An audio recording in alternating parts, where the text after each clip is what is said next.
Chapter 6. Never mind that my dress, having been worn for 4 days, was creased and misshapen, my white gloves a sodden gray. Never mind that my fine hair must have been hanging like a horse's tail, in almost complete disarray. With all eyes upon us as we crossed the ship's waist to the bowsprit and figurehead, I felt like a princess being led to her throne. Not even the same lowering mist I'd observed when I first came to my cabin could dampen my soaring spirits. "Captain Jaggery, sir," I said, "the ship seems to be moving slowly." "You observe correctly," he replied. "Ever the perfect gentleman. But if you look up there," he pointed beyond the mainmast, "you notice some movement. The cloud cover should be breaking soon, and then we'll gain." "There you see," he explained, "the sun is struggling to shine." As if by command, a thin yellow disk began to appear where he pointed, though it soon faded and began again behind clouded clouds. From the forecastle deck we crossed to the quarterdeck and then to the helm. Foley, a lean, bearded man, was at the wheel. Mr. Keech, unsmiling as ever, stood by his side. The wheel itself was massive, with hand spikes for easier gripping. When the captain and I approached, the two men stole fleeting glances in our direction, but said nothing. Captain Jaggery released my arm and gazed up at the sails. At length he said, "Mr. Keech?" The second mate turned to him. "Yes, sir?" "I believe the captain said we shall have a blow." Mr. Keech seemed surprised. "Do you think so, sir?" "I hardly would have said so otherwise now, would I, Mr. Keech?" The man darted a glance at me as if I held the answer. All he said was, "I suppose not, sir." "Thank you, Mr. Keech. Now I want to take advantage of it. Tighten all the braces and be ready to get the jigger-gaff." "Aye, aye, sir." "And bring the studded sails to hand. We may want them to make up for lost time." "Aye, aye, sir." After another glance at me, Mr. Keech marched quickly across the quarterdeck and at the rail bellowed, "All hands! All hands!" Within moments the entire crew assembled on deck. "Topgallant and royal yardmen in the tops," he cried. The next moment the crew scrambled into the shrouds and standing rigging high amidst the mast and spars. Even as they ascended, Mr. Keech began to sing out a litany of commands. "Man topgallant, mast ropes, haul taut, sway and unfin." That had men hauling the running lines and tackle until the desired sails were shifted and set. It was a grand show, but if the ship moved any faster for it, I didn't sense a change. The captain now turned to Foley. "1 point south," he said. "1 point south," Foley echoed, shifting the wheel counterclockwise with both hands. "Steady on," the captain said. "Steady on," Foley repeated. Now it was Mr. Hollybrass who approached the helm. The moment he did so, Captain Jaggery hailed him. "Mr. Hollybrass, sir." "As convenient, Mr. Hollybrass. Send Mr. Barlow to Miss Doyle. She needs to learn where her trunk was stowed." "Yes, sir." "Miss Doyle," the captain said to me, "please be so good as to follow Mr. Hollybrass. I have enjoyed our conversation and look forward to many more." Then and there, beneath the eyes of the crew, he took up my hand, bowed over it, and touched his lips to my fingers. I fairly glowed with pride.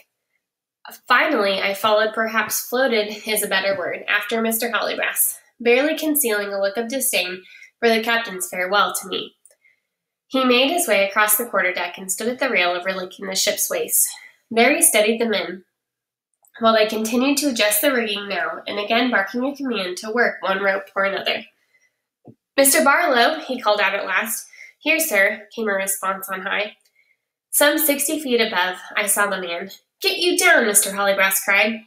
Despite his decrepit appearance, if you guys remember, decrepit means kind of like not looking very nice. If you remember, Papa George's house was decrepit in Hugo.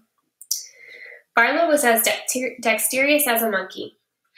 He clambered across the foreyard upon which he had been perched, reached the mast and then the rigging, and on this narrow thread of rope he seemed to actually run until he dropped upon the deck with little or no sound.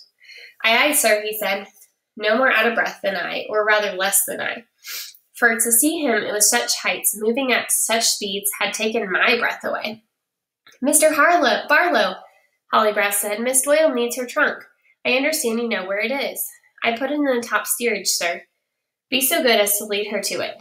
"Yes, sir." Barlow had not looked my way.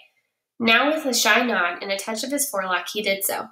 I understood I was to follow.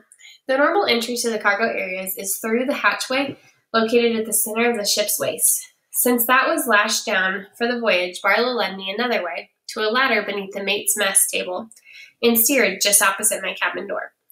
After setting aside the candle I brought along, he scrambled under the mess table and pulled out a winged hatch door that was built flush to the floor. Once he had his candle lit, I saw him twist about and drop partway down the hole. "If you please, miss," he beckoned. Distastefully though it was, I had a little choice in the matter. I crawled on my hands and knees, backed into a hole, and climbed down 12 rungs, a distance about 8 or 9 feet. "Here, miss," Barlow said at my side next to the ladder. "You don't want to go down to the hold." I looked beneath me and saw the ladder continued in what appeared to be a black pit. "More cargo?" he explained laconically. "Rats and roaches, too, and foul bile. That's where the Berg is." "Berg?" "The ship's jail." "A jail on ship?"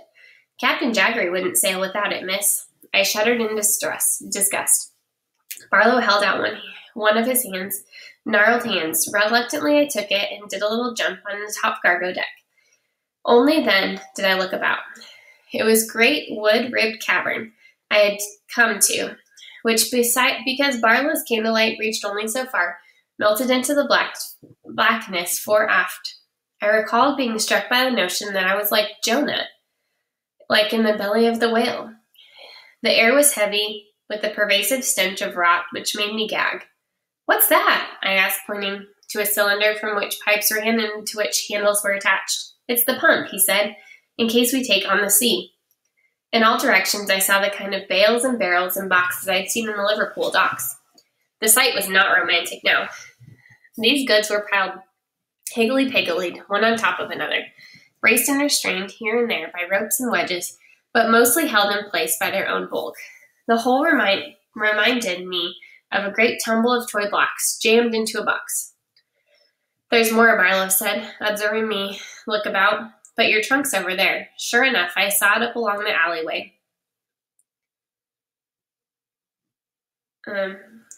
Created by 2 stacks of cargo. "Would you open it, please?" I requested. Barlow undid the hasp and flung it on top. There lay my clothing, wrapped in tissue paper and laid out beautifully. The schoolmaids had done a fine job. I sighed, escaping my lips at the glimpse of another world. "I can't take everything," I said. "Well, miss," Barlow said, "now that you know where it is, you can fetch it on your own." "That's true," I said, as kneeling beyond to lift the layers carefully. After a while, Barlow said, "If it pleases, miss, might I have a word?" "You see, I'm very busy, Mr. Barlow," I murmured. For a moment the sailor said nothing, though I was conscious of his nervous presence behind me. "Miss," he said unexpectedly, "you know I spoke about when you first arrived." "I have tried to forget, Mr. Barlow," I said with some severity. "You shouldn't, miss, you shouldn't." His earnest pleading tone made me pause. "What do you mean?" "Just now, miss, the captain put us on display. All that hauling and pulling, it was no account. He was mocking us." "Mr. Barlow," I interrupted. "It's true, miss. He's abusing us. And you, mark my words, no good will come of it." I pressed my hands to my ears, and after a moment the man said, "All right, miss, I'll leave you with the candle. You won't go into the hold now, will you?" "I shall be fine, Mr. Barlow," I declared. "Please leave me." So engrossed was I in my exploration of my trunk that I ceased paying him any attention. Only vaguely did I hear him retreat and ascend the ladder. And when I was sure he was gone, I did turn about. He had set the candle on the floor near where the ladder led further into the hold. Though the flame flickered in the draught, I was satisfied it would burn a while, and I turned back to my trunk. As I knelt there, making the difficult but delicious choice between the petticoat and that searching, too, for a book suitable for reading to the crew, as the captain had suggested, the sensation crept upon me that there was something else hovering about in my presence, if you will, something I could not define. As I tried to ignore the feeling, but no matter how much I tried, it could not be denied. Of course, it was not exactly quiet down below. No place on a ship is. There was the everlasting creaks and groans. I could hear the sloshing of the bilage in the hold and the rustling of all that I preferred not to name to, such as the rats Barlow had mentioned. But within moments I was absolutely certain, though now I knew I cannot, that it was a person